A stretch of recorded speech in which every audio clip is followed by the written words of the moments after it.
Bien, quienes no hayan dado el examen parcial deben solicitar su reposición cuanto antes, ¿ya? Antes de dar el proyecto, ¿sí? Si no, las cosas se van a venir encima y no van a poder hacer.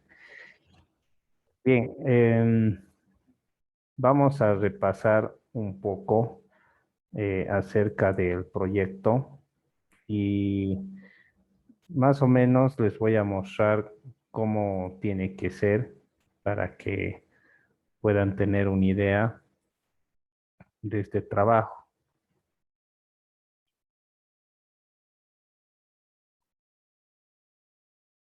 Les voy a mostrar un proyecto de un estudiante que más o menos me parece un proyecto modelo, ¿sí? Lo vamos a revisar.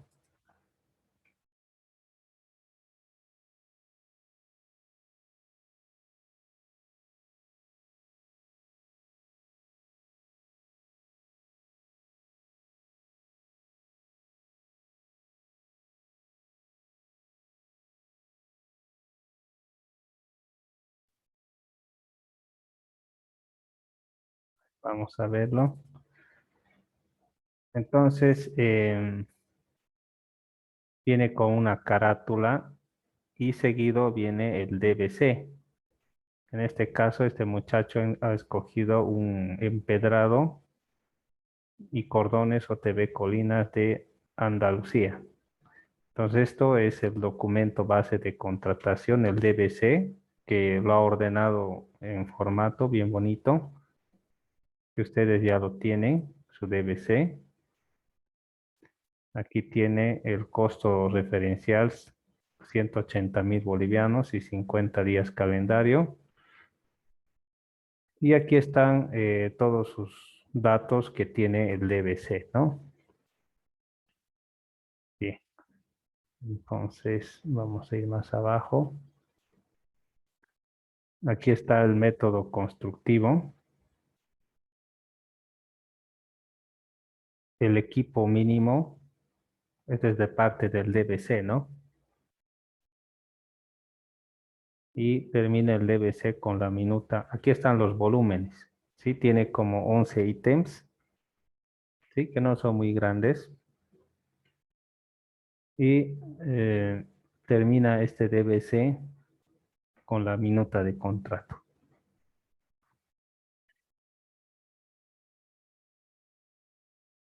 Bien, ahí está la minuta de contrato y desde aquí empieza su trabajo de ustedes, ¿sí? Primero, equipo y personal requerido, excavadora, volqueta, motoniveladora, compactador rodillo liso y el personal. Aquí hay alguna descripción también, ¿sí? Descripción de la metodología de trabajo que tienen que hacer, cómo van a encarar la obra. Es un texto. Y luego, bueno, él ha puesto una parte teórica aquí, ¿no? Que no es necesario, ¿no? Pero es una parte teórica de cómo hallar. Y aquí viene la otra parte que es el cálculo de productividades. Entonces ha calculado todas las productividades de los equipos y ha sacado el cronograma de movilización de equipo, ¿sí? De acuerdo a los ítems.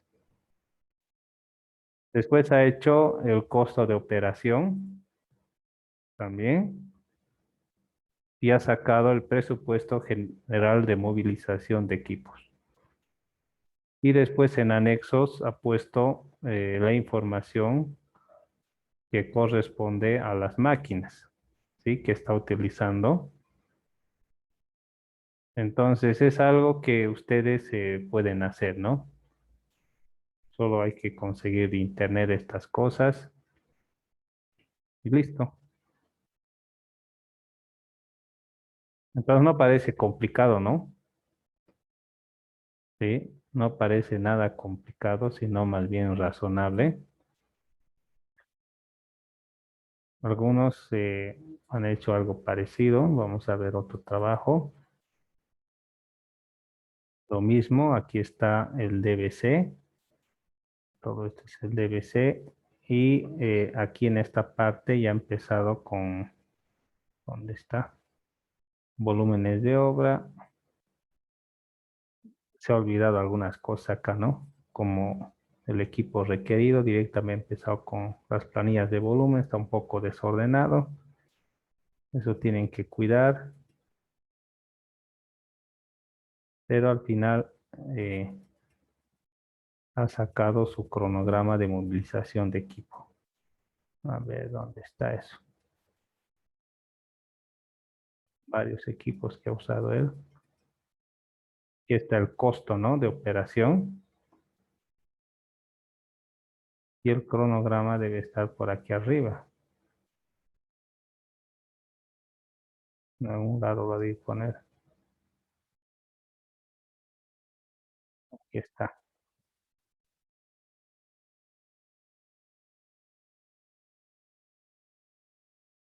Es de su cronograma de movilización de equipo, ¿no? Es una obra más grande esta. Y finalmente ha puesto sus especificaciones técnicas de los equipos. Está aceptable, ¿no? Vamos a ver otro.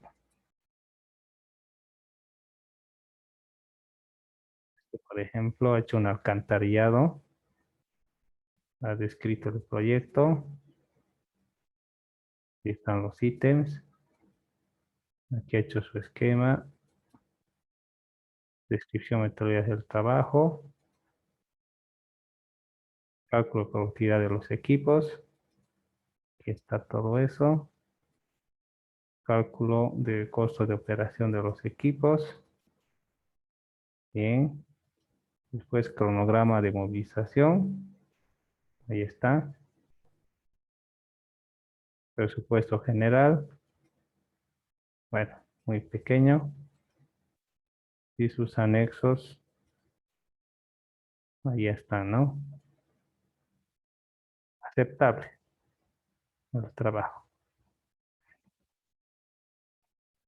Algo así ustedes tienen que elaborar, ¿no? Para el examen final. Viendo las notas, para varios de ustedes va a ser decisivo cómo entreguen eh, ese proyecto final. ¿Ya? Así que esfuércense y hagan un buen trabajo. Bien, entonces tenemos como 4 clases contando con hoy día más para poder atender sus dudas y preguntas acerca del proyecto. A ver, jóvenes, ¿tienen dudas, alguna pregunta sobre el proyecto?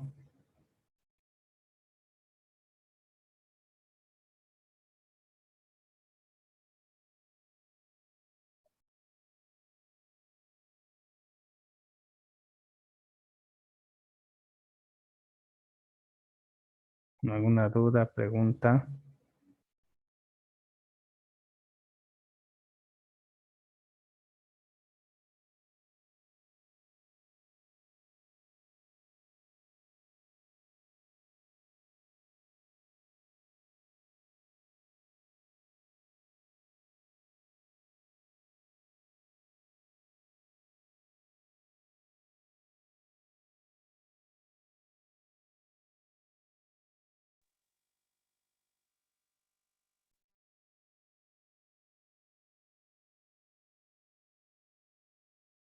Bien, creo que todavía no hay nada.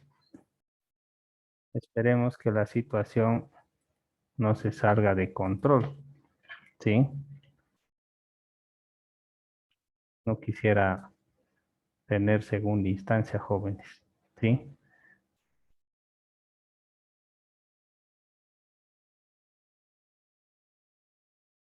Bien, lo que vamos a hacer un poco ahora es poco cultivizarnos sobre las maquinarias.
Ya, os voy a mostrar esto.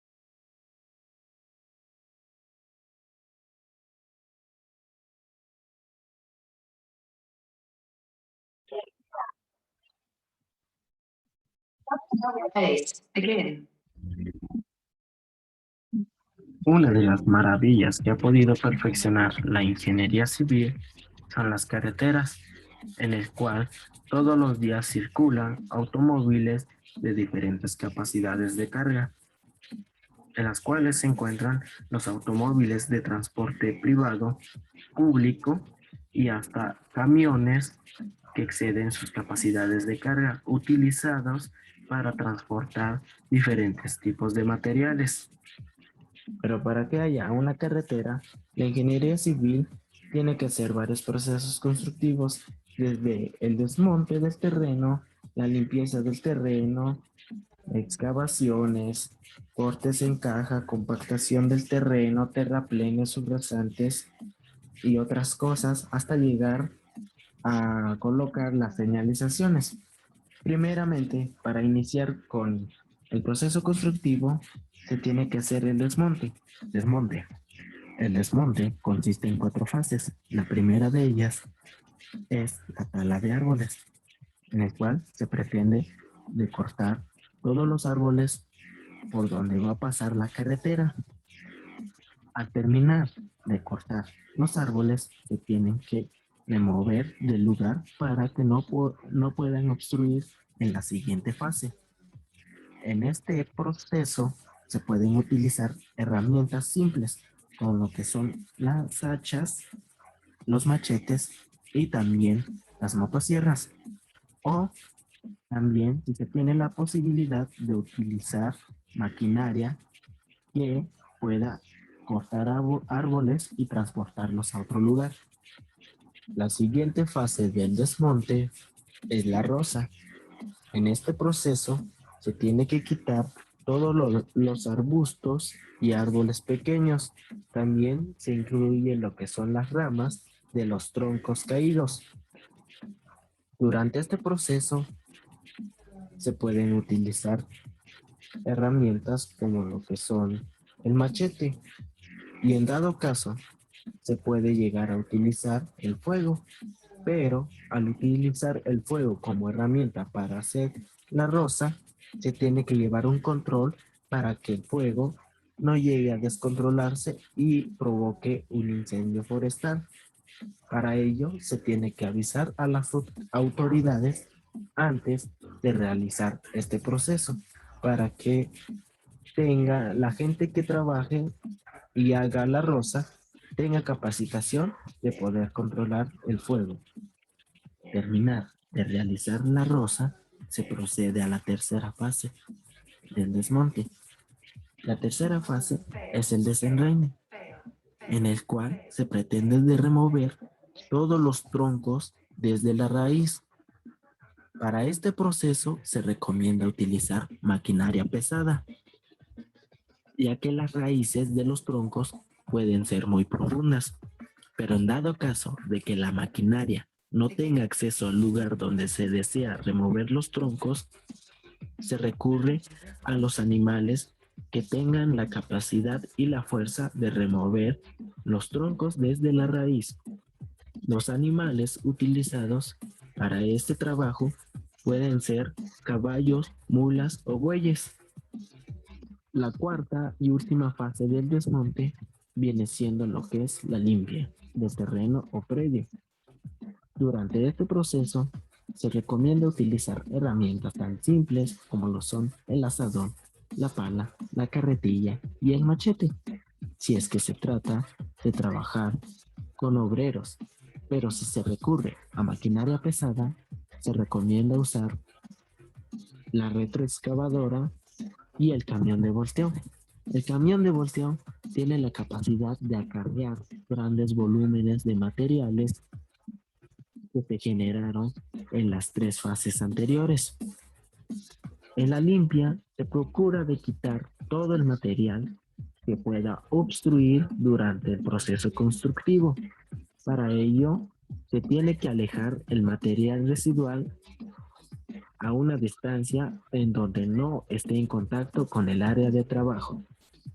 El proceso de la limpieza es importante y fundamental que no debe de faltar en todo momento, ya que este tiene la finalidad de despejar el área de trabajo para que los operadores tengan más facilidad en maniobrar las maquinarias que se desea introducir en la obra. El siguiente proceso constructivo de la carretera es el despalme. El despalme consiste en la remoción de una capa de material que es generalmente orgánica. El espesor de esta capa es muy variable, es relativo según el estudio geotécnico. Ante este proceso, se considera muy importante el no dejar residuos orgánicos, ya que estos pueden llegar a descomponerse en un determinado tiempo y pueden crear un hueco abajo de la carretera y este podría generar baches o el mismo deterioro de la carretera. Como mencionó anteriormente, la limpieza no debe de faltar en ningún momento. Todo el residuo generado durante el despalme también se tiene que remover del área donde se desea trabajar, ya que este puede causar problemas durante la excavación, que es el siguiente proceso constructivo de la carretera. Llegando al proceso constructivo de las excavaciones, se tiene que tomar en cuenta los aspectos y darle importancia al tipo de suelo que se va a trabajar o que se va a excavar, ya que en base a este tipo de suelo se elegirá la maquinaria adecuada o que pueda presentar mayor rendimiento al trabajar este tipo de suelo. Entre los tipos de suelos podemos encontrar al suelo de tipo A, al suelo de tipo B y al suelo de tipo C. Si hablamos de un suelo tipo A, nos estamos refiriendo a un suelo muy blando, a un suelo que cuenta nada más con tierra, el cual es muy fácil de removerlas usando las fuerzas de una maquinaria simple. También podemos excavarlo con herramientas manuales como lo son el asadón, el pico, la pala y para carrear la carretilla. Pero para las carreteras, para la construcción de las carreteras, se tiene que remover grandes volúmenes de tierra. Para ello, se recomienda utilizar las retroexcavadoras, ya que estos presentan un alto índice de rendimiento para este trabajo. La clasificación del terreno tipo B requiere de maquinaria pesada, ya que este tipo de terreno tiene en su parte rocas y tierra a la vez. Para transportar este tipo de terreno y excavarlo se requiere de mucho esfuerzo, el cual el humano no puede llegar a trabajar este tipo de terreno tan fácilmente. Sí lo podría hacer, pero es muy complicado y además llevaría mucho más tiempo. Por eso es que se recomienda maquinaria pesada para poder trabajar este tipo de terreno. De las maquinarias recomendadas para este trabajo y remover material o suelo tipo B, se recomienda la excavadora, ya que este presenta un alto rendimiento al trabajar este tipo de suelos, ya que si metemos una maquinaria que no tenga la capacidad de remover este tipo de terreno, nada más nos causaría retrasos a la obra y gastaríamos más en construir la carretera. Tercera clasificación de terrenos es el tipo C. Este tipo de terreno está conformado por piedras en su mayoría y es muy complicado trabajarlo con maquinaria pesada. Lo que se recomienda hacer es usar explosivos, ya que los explosivos pueden remover cierta cantidad de piedras y partirlas. Para llegar a remover este tipo de suelo que cuenta con rocas en su totalidad, lo primero que se tiene que hacer es crear orificios entre ellas y en un trazo por donde va a pasar la carretera. En los orificios se tienen que colocar los explosivos para que estos puedan causar mayor presión y puedan retirar las rocas fácilmente. Una de las rocas con el que se ha tenido más problemas es la roca sedimentaria, ya que este tiene varias fugas y la presión llega a fluir entre ellas, provocando que la remoción de este tipo de roca sea la más difícil. Después de que se haya removido las magnitudes de tierra o roca, se tienen que retirar del lugar para que se pueda llevar a cabo el siguiente proceso constructivo. Sucesivamente, se tiene que hacer el siguiente proceso constructivo, que es el corte en caja. El corte en caja consiste en excavar una capa más para poder quitar el material no apto para el desplante. Un ejemplo de un material no apto es la arcilla roja. O se tiene que quitar o se tiene que dejar, pero se tiene que estabilizar con otro material, ya sea cal, emulsión asfáltica o cemento. El espesor de esta caja es según la geotecnia o la capa de la subrasante. A continuación, se procede a realizar la nivelación y compactación del terreno. Para poder realizar una plantilla uniforme, se tiene que compactar por medio de maquinaria pesada y usando el agua se tiene que obtener una humedad óptima, en el cual el lodo no tiene que pegarse al rodillo de la maquinaria. La compactación debe de ser aproximadamente el 95% del peso volumétrico seco máximo de la tierra.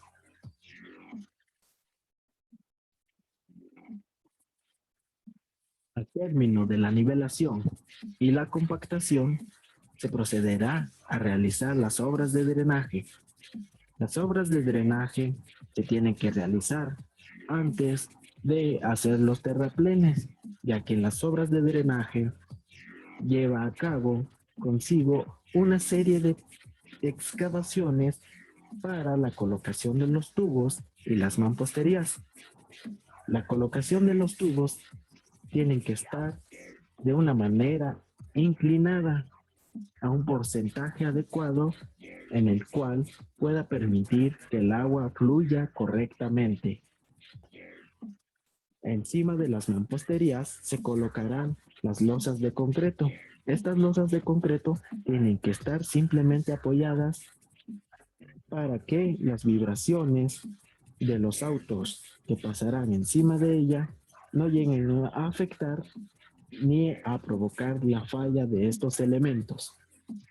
Las mamposterías realizadas en las obras de drenaje no solamente tendrán la función de soportar la losa de concreto, sino que también tendrán la función de dirigir el agua hacia el centro del puente o del tubo. La losa que se coloca encima de las mamposterías puede trabajar como rasante o colchón. Después de las obras de drenaje, se realizarán los terraplenes.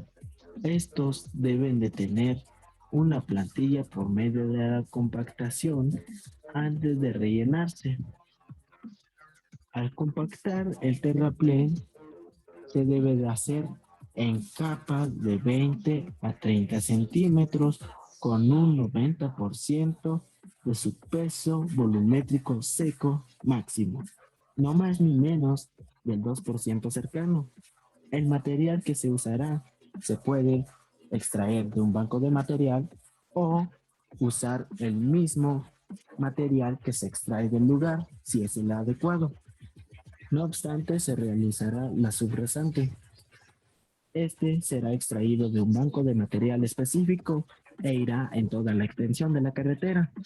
Se compactará al 100% de su peso volumétrico máximo y se hará en capas de transición. El siguiente procedimiento será la colocación de la subbase. Esta tendrá una capa que no debe de exceder los 20 centímetros ni debe de ser menos de los 10 centímetros. Se esparcirá con una motoniveladora y será compactada con un rodillo. Se realizará una capa de protección de 10 centímetros con material seleccionado para ser compactado. Luego se realizará la colocación de la base con un material seleccionado y su distribución será por toda la extensión de la carretera. Se compactará por medio de un rodillo liso o por una compactadora de ruedas neumáticas. El riego de impregnación se hará después de haber colocado la base. Esta servirá como adherencia de la subbase, la base y la carpeta asfáltica. Su objetivo principal será impermeabilizar la carretera.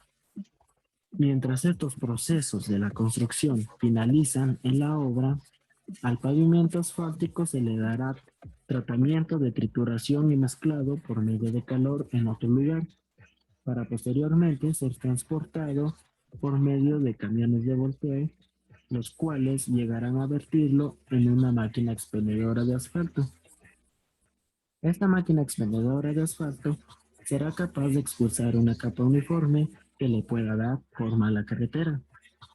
Posteriormente se compactará por medio de rodillos neumáticos y luego se compactará por medio de rodillos con diseño para desprender la emulsión asfáltica.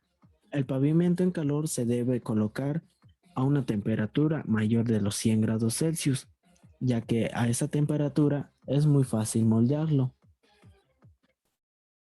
Para finalizar todo el proceso constructivo de la carretera, se tendrá que realizar la colocación de los señalamientos, tanto verticales como horizontales. En los señalamientos verticales podemos encontrar lo que son los tableros y los postes. Estos están hechos con un material reflector tipo 1 o características superiores. Los señalamientos deben de estar ubicados a la derecha y los materiales son los siguientes. Para el material del tablero será una lámina de aluminio, poliéster reforzado o acero galvanizado. El material para el poste será una estructura que soporte y garantice la rigidez de los tableros. Para el material de anclaje se usará concreto. El recubrimiento de los postes será una pintura anticorrosiva. La altura de los postes es a 5 metros de altura. Para los señalamientos horizontales se usará pintura, ya sea termoplástico en caliente o plástico en frío. Y la aplicación será por medio manual o mecánicamente.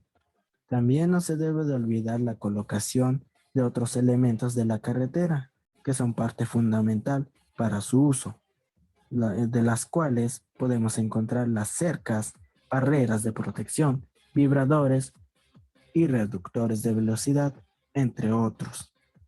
Y con esto da fin el proceso constructivo de la carretera.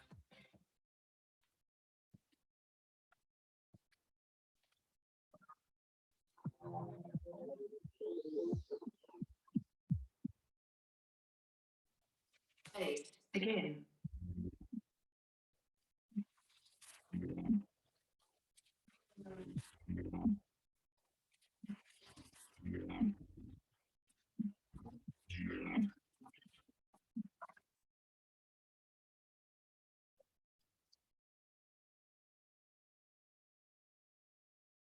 Bueno, Miguel, vamos a empezar ya, por favor. Dentro de los conceptos que estamos manejando en cuanto a la aplicación de las curvas de nivel de velocidad, lo que estamos viendo de las aplicaciones de las curvas de nivel, vamos a ver un tema bien interesante que es lo que tiene que ver con los movimientos de tierra. Repito, la aplicación de las curvas de nivel. Empecemos nosotros por entender un movimiento de tierra. ¿Qué son los movimientos de tierra? Cuando nosotros hablamos de los movimientos de tierra, estamos hablando de un conjunto de operaciones, un conjunto de operaciones que lleva a qué? Que lleva a que nosotros dejemos transformar, a que debemos modificar un terreno. Textualmente dice acá, se entiende por movimiento de tierras al conjunto de actuaciones a realizarse en un terreno para la ejecución de una obra. Dicho conjunto de actuaciones puede realizarse en forma manual, en forma mecánica. Hay otro concepto que tiene muy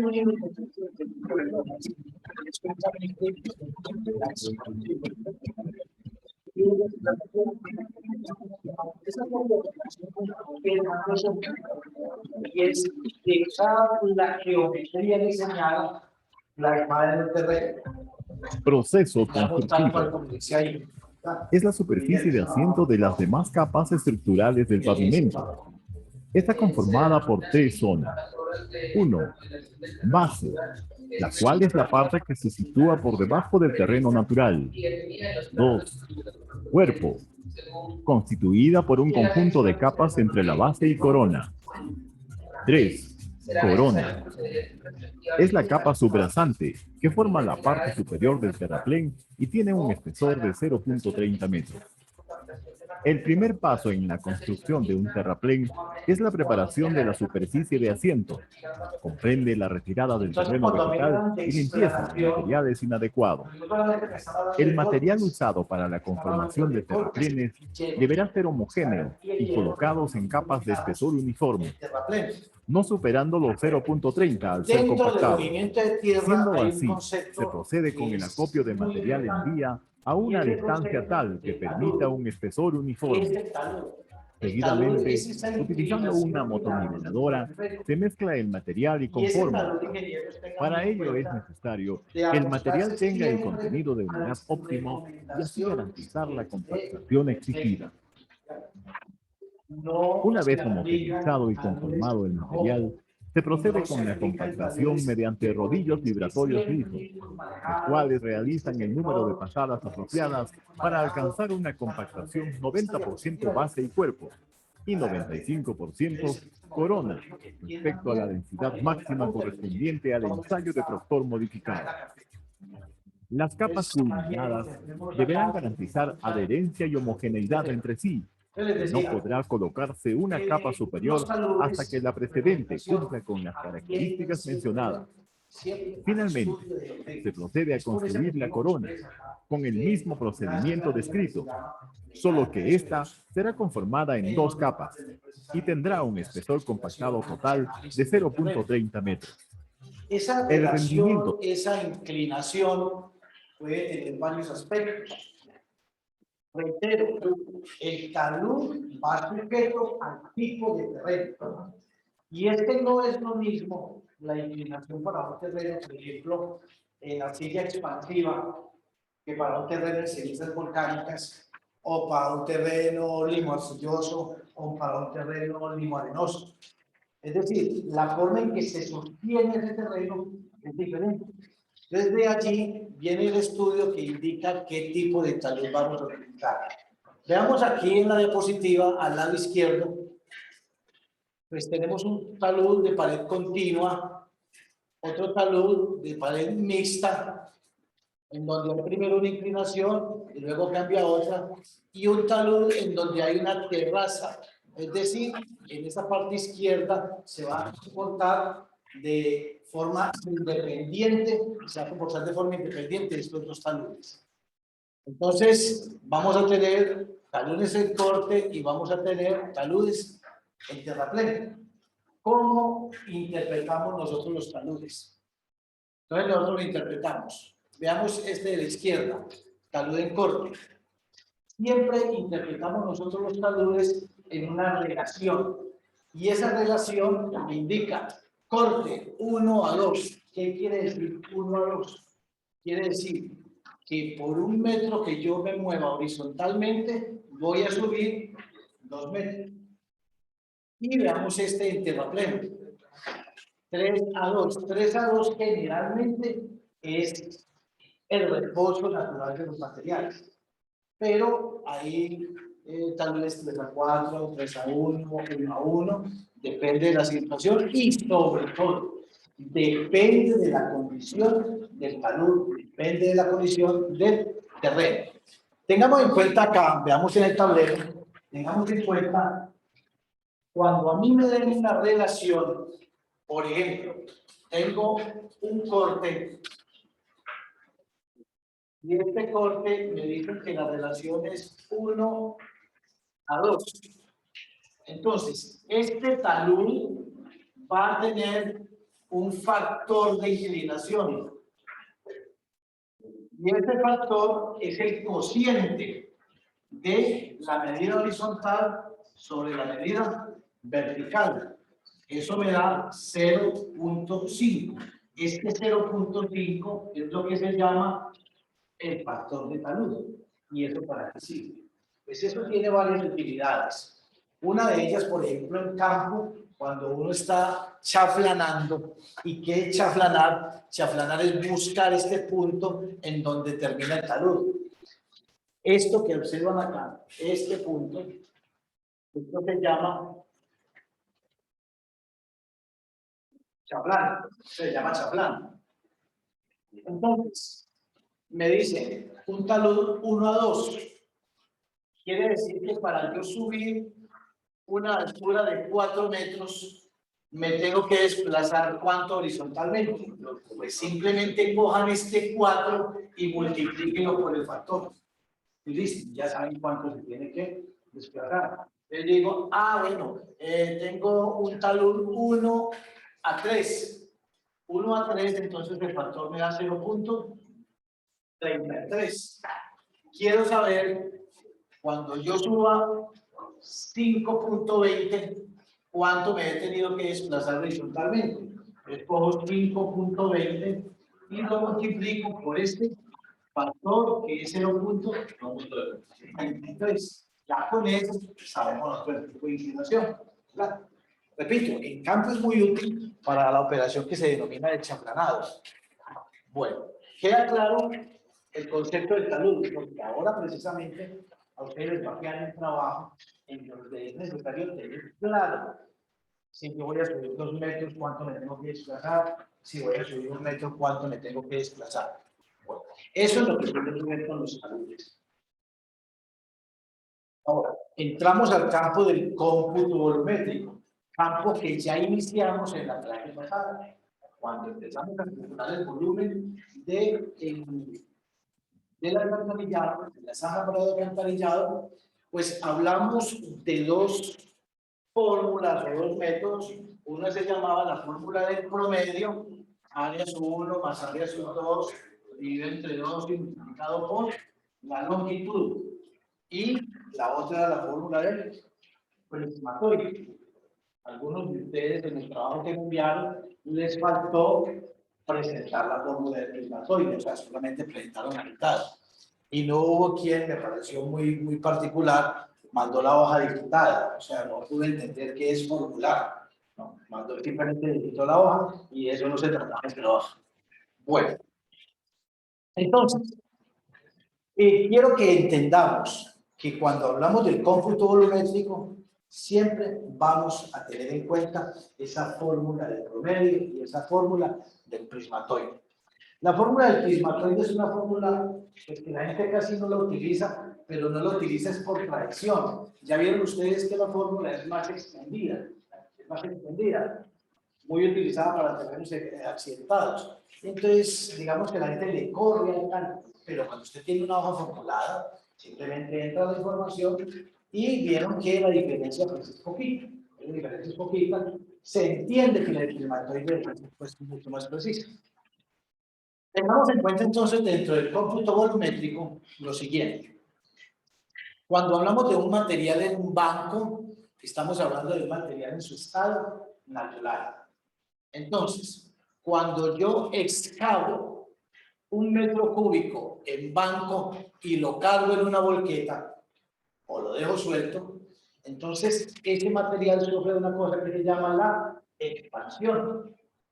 Entonces, al expandirse, ya deja de ser un metro cúbico para convertirse en una cantidad que está determinada por el factor de expansión que tiene el material, porque todos los materiales no expanden lo mismo, obviamente. Ahí es otra recomendación inmediata. No es que diga, que todos los materiales se expanden el 30%, se expanden el 33%, no. Esa es otra recomendación que nos da geotécnica. Nos dice, el suelo tiene una expansión del 0.25. ¿Por qué? Porque resulta que muchas veces en obra usted no va a pagar este material en banco, sino que va a pagar el material cargado. Y entonces usted tiene un personaje muy juicioso allá en la salida de la obra contando las volquetas. Está contando las volquetas. Pero como vivimos en el país del Sagrado Corazón de Jesús y en el país de la corrupción, pues no falta el volquetero que yo le paso una platica y cuéntale 3 volquetas más. Entonces está cargando volquetas de 7 metros. Entonces estamos hablando de 21 metros cúbicos de más. No falta, no falta. Entonces, usted tiene calculado cuál es el movimiento del banco. Sabe que el porcentaje de expansión, por ejemplo, es el 25%. Movió 500 metros cúbicos. O sea que 500 metros cúbicos expandidos me da 500 por 1.25, que eso sería ¿cuánto? 625. Y si utilizó volquetas de 7 metros, 625 dividido entre 7, ¿me da cuántas volquetas? Yo milagro, aparecieron 110 volquetas. Ahí es donde usted dice, aquí pasa algo. Aquí pasa algo, cambia relación a la persona que está contando volquetas. ¿Qué pasó? Yo ya aparecieron una volqueta más. O sea, este material se expandió que el 70%. Ok, y eso puede ocurrir mucho. Por eso es muy conveniente saber cuánto es la expansión para poder controlar. Muchas veces, inclusive, el número de viajes de volquetas muchas veces sirve para que usted revise qué pasó con el cálculo del volumen o qué pasó con el factor de expansión, si está utilizando el factor de expansión que es o no, para que revise eso. Eso es muy conveniente tenerlo. Bueno, ese material se llevó a un terrapleno, o sea, se va a llenar con él. Entonces, ustedes van a ver, cuando vean mecánica de suelos, creo que 2, van a ver un ensayo que se llama el Proctor estándar y el Proctor modificado. Esos 2 ensayos tienen un propósito, que usted conozca la densidad máxima de un material. Entonces, digamos que vamos a utilizar un limo arcilloso para hacer el terrapleno. Entonces, en el laboratorio se hace el ensayo y se determina que por medio mecánico hay una curva que nos da el laboratorio, que es la curva de densidad máxima. La curva de densidad máxima, esta es la densidad, y aquí se coloca el número de golpes que se le da al medio mecánico para apisonar, y de acá usted dice que la densidad máxima de este material es el 90%. El 90%. ¿Qué quiere decir? Que usted por medio mecánico es imposible que vuelva el material al estado natural, a ese 100% de donde salió. Es imposible. Lo llevará a un 80, a un 85, a un 90%. Claro, claro, por supuesto. Entonces, mire que aquí el material, digamos, estamos hablando de un ejemplo de 500 metros cúbicos con un porcentaje de expansión del 25%, nos dio 500 por 1,25 y eso nos dio que 625 metros cúbicos. Ahora, esos 625 metros cúbicos yo los voy a apisonar. Entonces, y el material tiene el 90% de compactación. Entonces, 625 por 0.9. ¿En cuánto se me convirtieron esos 625? Entonces, miren la transformación que viene desde acá hasta acá. Hay una forma en la que sí se logra obtener que el material adquiera el 100% de compactación. Lastimosamente nosotros por acá, siendo muy ricos en el concepto hídrico, no lo utilizamos. Y es lo que se llaman los terraplenes hidráulicos. ¿Qué es un terraplén hidráulico? Es un movimiento de tierras que no se hace con un bulldozer, no se hace con una excavadora, no. Se hace con unas mangueras de presión. Entonces, por eso se tumba el material y se conduce el lodo hacia el sitio del terraplén. Este sitio del terraplén previamente se le han instalado filtros.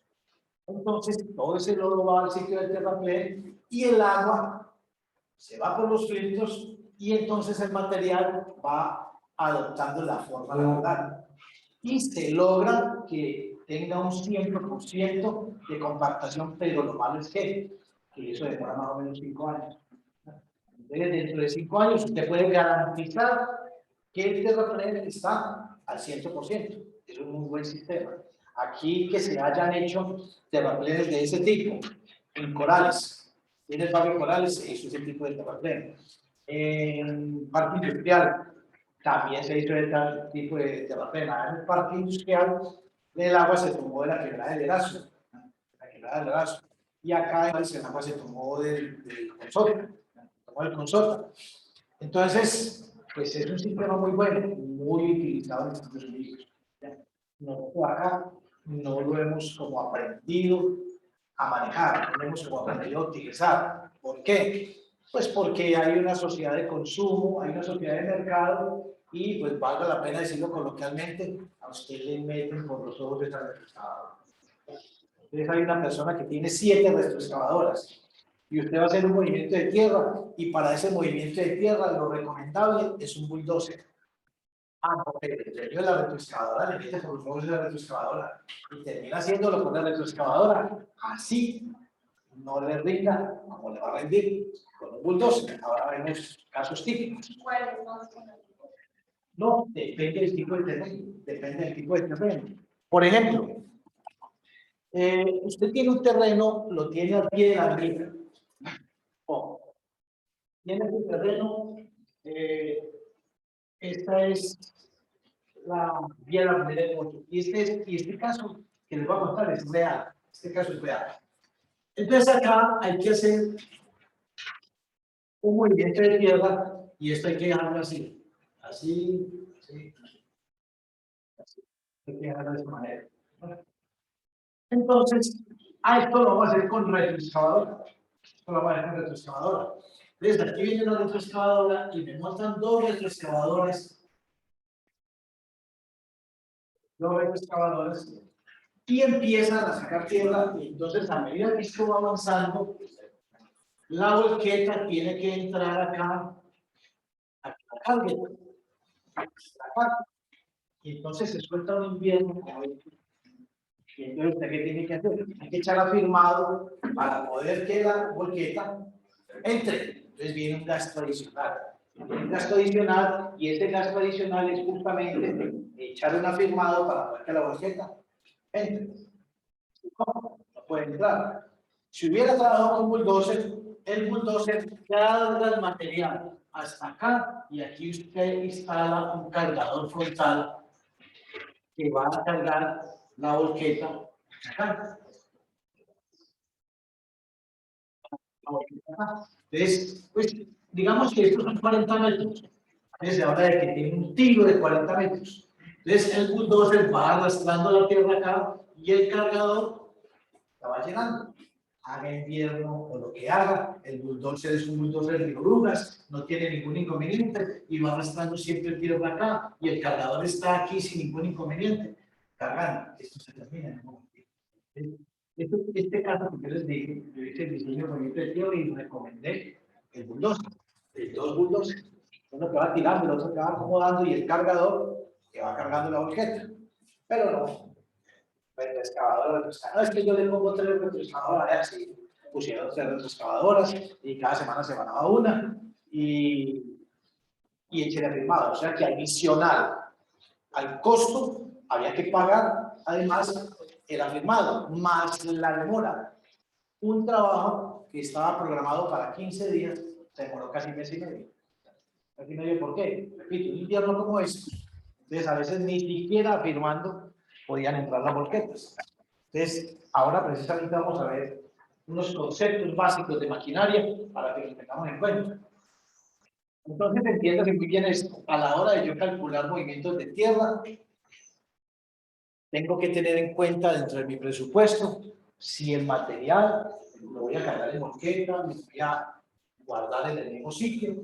Tengas en cuenta además que de acá yo voy a excavar un material vegetal que no me sirve, o tierra orgánica que no me sirve para llenar. O sea que lo tengo que retirar.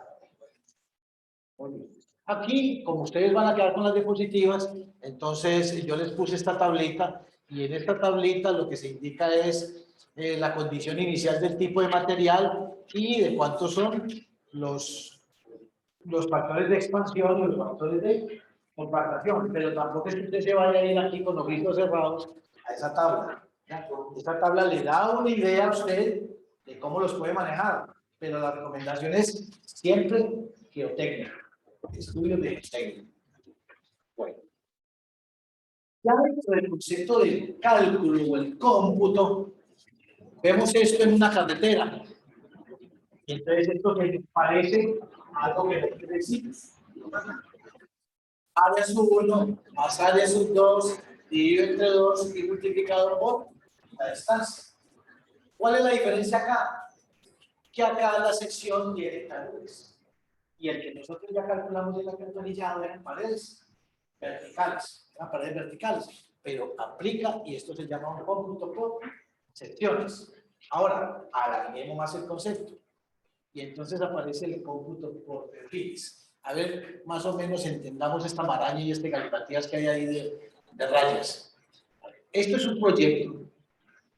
Concretamente, este es el proyecto allí en la avenida 30 de agosto, ahí donde queda el concesionario de la Kia. Este es el proyecto de la Kia. Aquí está la avenida, este es el mostrador, y entonces hay unos perfiles. Miren, se utilizaron estos perfiles que precisamente hay en unos pilotes y se sacó cada perfil de eso. Recuerdan que yo de pronto le había comentado que los arquitectos son muy juiciositos para sacar cortes y perfiles. Entonces, ellos pueden hacer su diseño y acomodan el proyecto arquitectónico con el terreno. Entonces, digamos que esta era la avenida acá y este era el terreno acá y aquí había un muro de contención existente. Entonces, aquí lo que hace el arquitecto es que acomoda su proyecto y en cada perfil muestra cómo va a quedar el proyecto. O sea que en cada perfil, aquí esto es una zona en lleno, esto es una zona en corte, una zona en corte, una zona en lleno. Entonces, nuevamente aparece el concepto áreas 1 más áreas 2. Entonces, ¿qué hace aquí? Como son mixtas, entonces esta área se computa con el área de allá, esta área con el área de allá, esta área con el área de allá, y termina sumándose los volúmenes que me da cada cara contra cada una, que sería esto. ¿No? Entonces, esto es lo que en cada perfil de estos que estamos viendo acá, cada perfil de estos se organiza el proyecto y entonces se muestra que aquí hay un lleno, que aquí hay un corte, que aquí hay un lleno, miren el muro.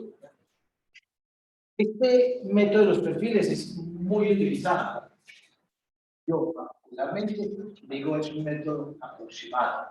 Sobre todo, ¿por qué? Porque esto en zonas planas es muy veraz, es muy bueno. Pero en terreno muy accidentado, esas caras tienden a cambiar mucho entre una cara y la otra. Entonces, hablando de un promedio de área sub 1 más área sub 2, dividido entre 2, es casi que hablar de una mentira. ¿No? ¿Por qué? Porque puede haber un perfil, un primer perfil que es así. Y entonces yo acomodé mi proyecto. Y el perfil que sigue Y entonces, ¿yo cómo voy a decir que voy a promediar estas áreas con estas áreas? Cuando este terreno aquí es accidental. Entonces, da un valor pues, aproximado, pero reitero, si el terreno es homogéneo, pero si el terreno no es homogéneo, empieza a dar como datos más bien imprecisos. Ese sería el cómputo por perfiles. Entonces, simplemente es aquí coger el terreno y seccionarlo, presentar el diseño y en cada cara calcular las áreas.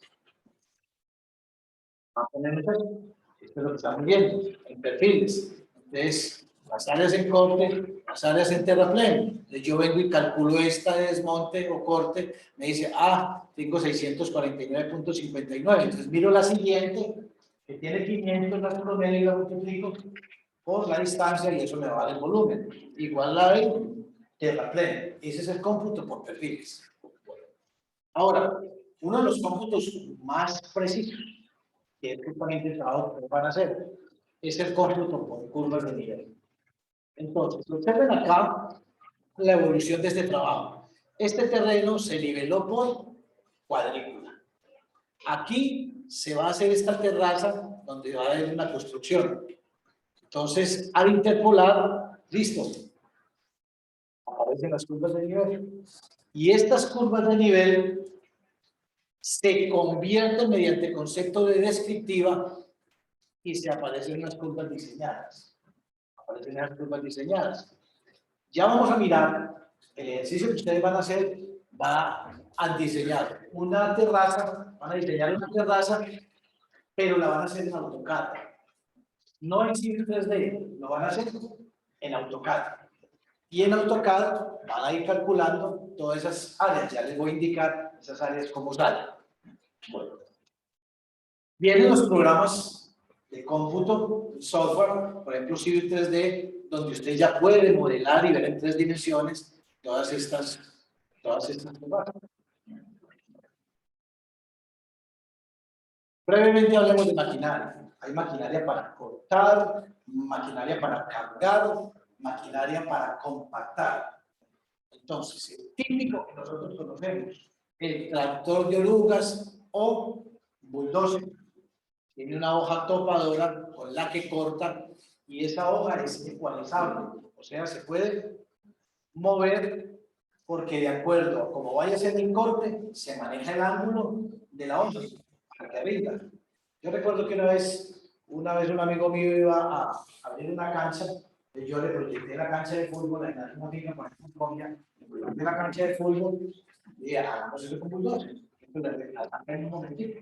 Sí, se consiguió un bulldozer mueve más o menos un de 8 que puede mover más o menos 60 metros cúbicos la hora. Pero se consiguió un amigo que tenía un bulldozer y le digo, yo que la muevo cuando eso estaban cobrando bulldozer como a 40.000 pesos hora. Yo le digo, yo se la muevo a 30.000 pesos hora y el pesos menos. Digo, vale, ¿cómo le parece que el bulldozer tenía dañada la hoja topadora? Que solo podía mover de frente. No, se quedó eternizado abriendo la cancha, porque como solo podía mover de frente, no podía mover de lado, o sea, no podía ecualizar, se demoró mucho más. Entonces yo le digo, ya, esos 40.000 pesos, esos 30.000 pesos se le fundaban por ahí en 50, en 60.000 pesos por los mantenimientos. Porque no le perdió lo que tenía que vender. Acá en la parte de atrás, tiene lo que se llama un desgarrador, que cuando el piso es muy duro, entonces esta uña entra, desgarra para poder mover fácil el terreno. Esto es el tractor de orugas o bulldozer. Hay tractores de orugas o bulldozer también neumáticos. El anterior era de orugas, todo terreno. Y hay unos que son neumáticos para cuando el tipo de terreno facilita el trabajo neumático. Sin embargo, no es muy común porque de acuerdo al suelo, esto tiende a patinar, a pegarse. La retroexcavadora que todos conocemos, ¿ya? Y que si aquí en Pereira hace un movimiento de tierra. Todo el mundo tiene retroexcavadora. Todo el mundo tiene retroexcavadora. Pues, de hecho, rinde mucho, pero no es para todos los trabajos, pero de hecho rinde mucho. Este largo del brazo tiene mucho que ver a la hora de trabajar, digamos, en sótanos, para saber cómo programa uno la retroexcavadora. Si va a empezar a mover desde arriba, va a poder empezar a mover de lado, va a empezar a mover de abajo, de tal manera que alcance el brazo. Este aparatico ustedes por aquí no lo encuentran. Y es de los aparatos útiles de maquinaria pesada. Se llama una trailla o una mototrailla. Tiene una particularidad, y es que corta y va almacenando este material acá. O sea, aquí tiene una hoja topadora. Entonces corta y de una vez va llenando acá. Y donde es el terraplén, va, abre la cuchilla y va regando. O sea, este material lo corta, lo almacena, luego va y lo va regando. O sea, aquí cortó, fue y ya lo regó. Y ahí hay un bulldozer que termina de regar el material y compactar. Si usted pregunta por una mototraía por aquí, eso no se ve. Y es supremamente económico.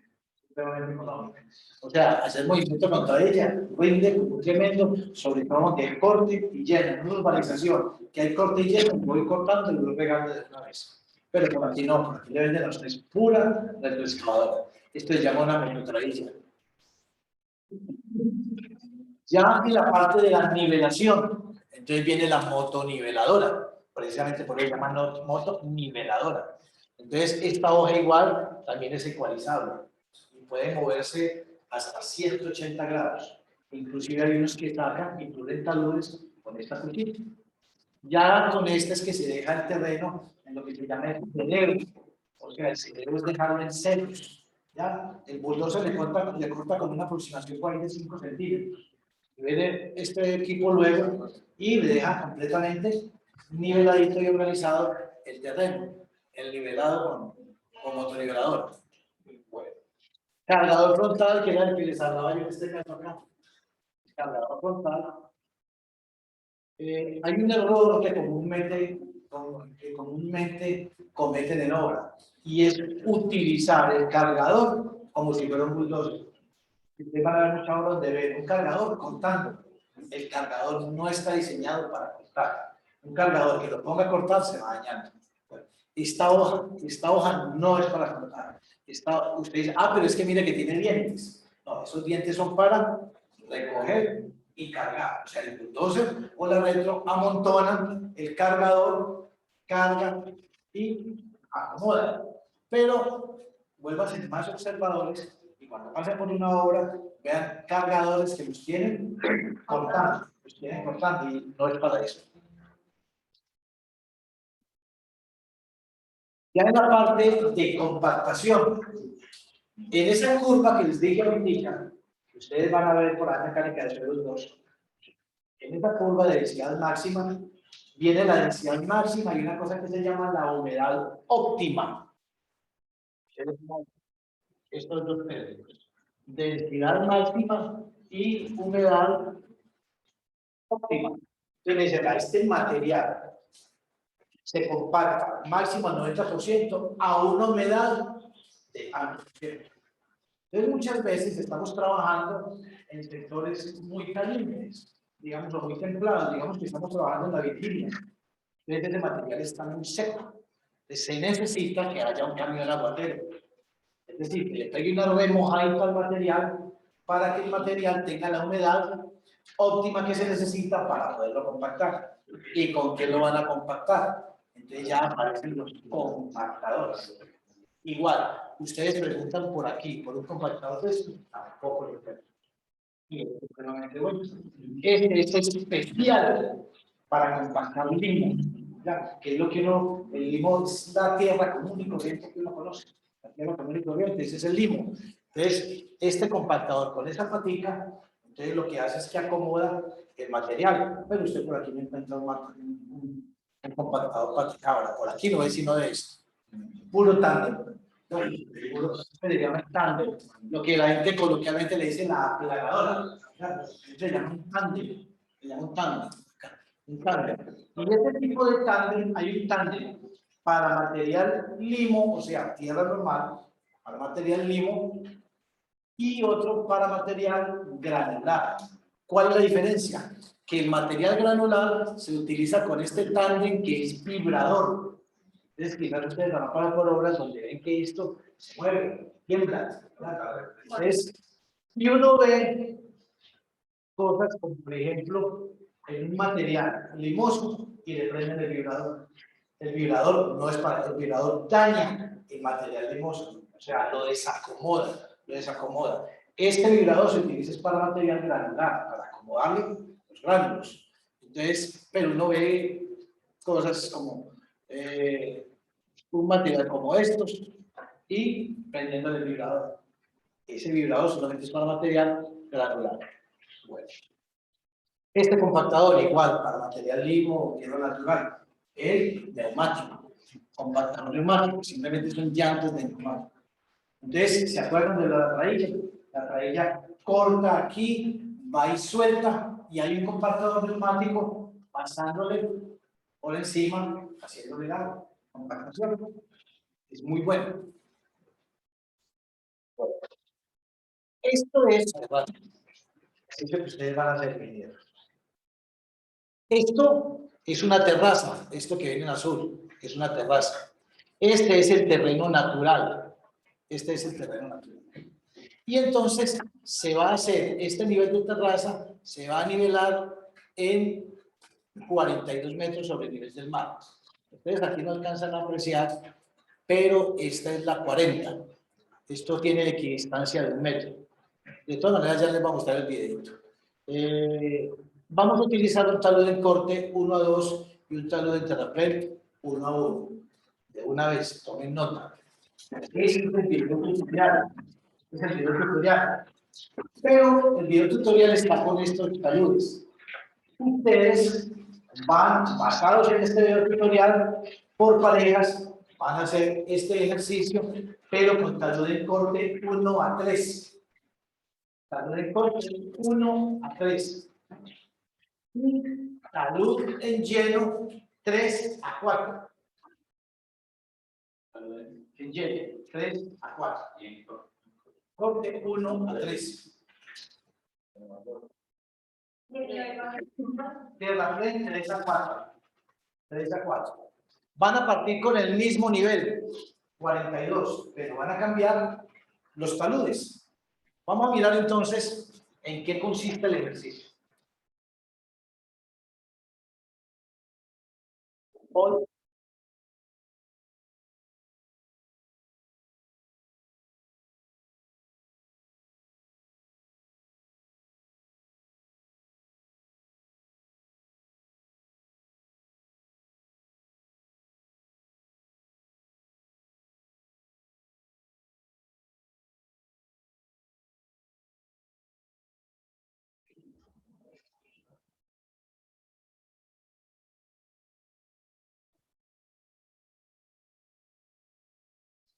Bien, jóvenes, ya acabó la película.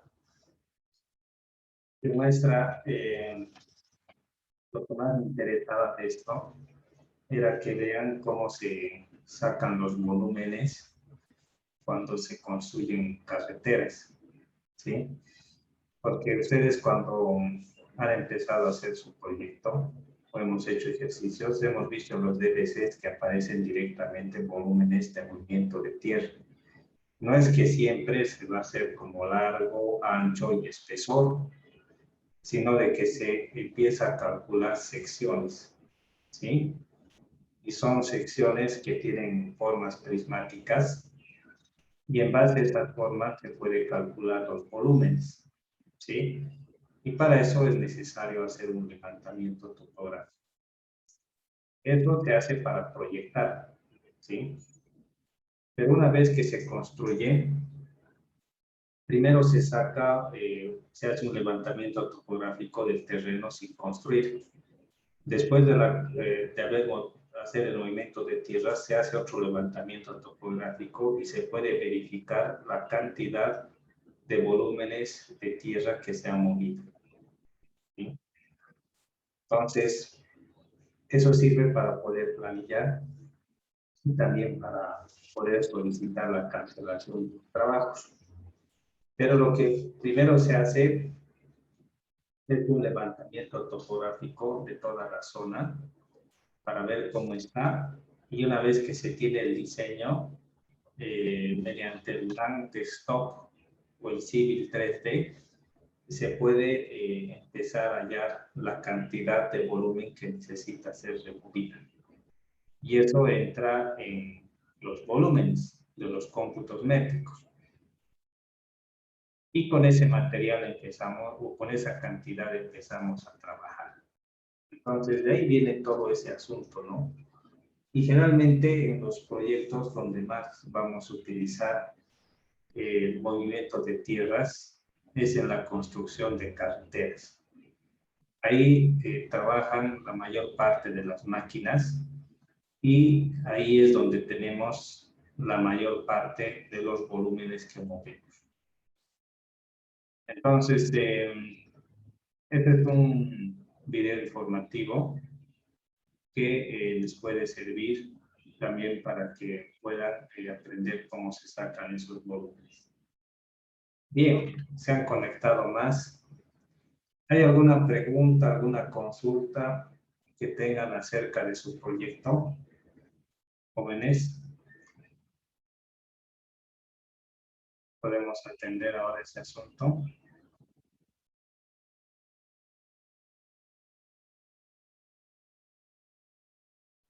Inge, una consultita, si en nuestro proyecto o en nuestro DBC no tenemos la altura sobre el nivel del mar, ¿qué dato podríamos usar? Generalmente en el DBC te dice que ese proyecto es de un municipio. ¿Tú sabes de qué municipio es tu DBC?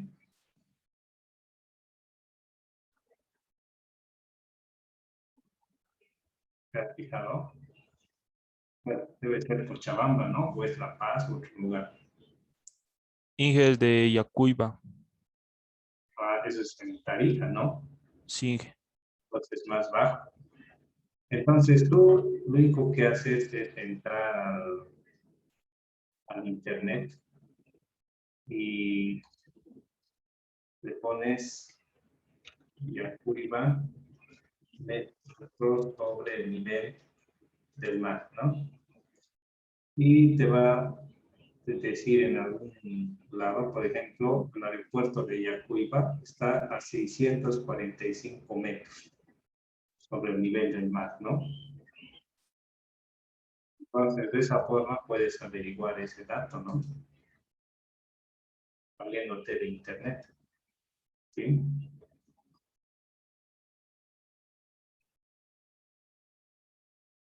¿Qué más, jóvenes?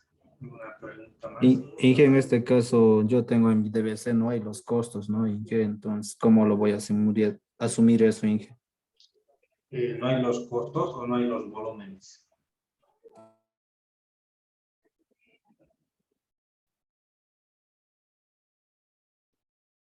¿Qué es lo que no hay, Alex?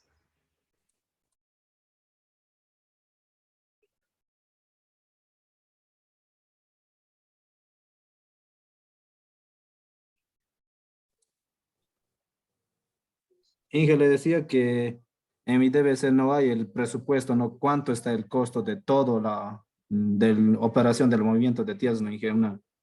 Eso no hay, Inge. ¿No hay el costo referencial del proyecto? Exacto, Inge, no hay. Ya, porque todo DTC, jóvenes, siempre tiene un costo referencial, ¿no? No puede haber un DBC que no tenga un costo referencial, estaría ya incorrecto, ¿no? Si fuera el caso. Inge, ¿Ya? lo he buscado en todo y no sé si me lo podría ver, pero no hay porque lo he buscado en todos los DBCs, de todos sus estos, le he buscado y no había el costo, Inge. ¿Sabes qué vas a hacer? Sí, Inge, digo. Le vas a poner control B, aquí en el Word, está en Word, ¿no? Control B, y aquí le vas a poner costo. A veces se esconde, ¿no? Esa cosa. Y te va a mostrar todo lo que dice, ¿no? Aquí aquí dice el costo, aquí debe decir el presupuesto general. Aquí está, ¿no? Ya, precio referencial. Este valor, tú le vas a poner aquí precio referencial y vas a ir buscando. Y te va a ir mostrando todos los datos donde está el precio referencial. Y vas a encontrar en algún lugar, puede estar así como acá, mira, escondido. Puede ser así, ¿no? Ya listo, Inge. Todo DBC tiene un costo, no puede haber sin costo. Ya listo, Inge, gracias. Bien. ¿Algo más? Inge, una consultita más. La planilla de la excavadora es igual a la planilla Sí. de la retroexcavadora, ¿no, Inge? Sí, sí. Es el mismo. Ya, está bien, gracias. Bien. Ya, saquemos una evidencia. A ver, tengan sus cámaras.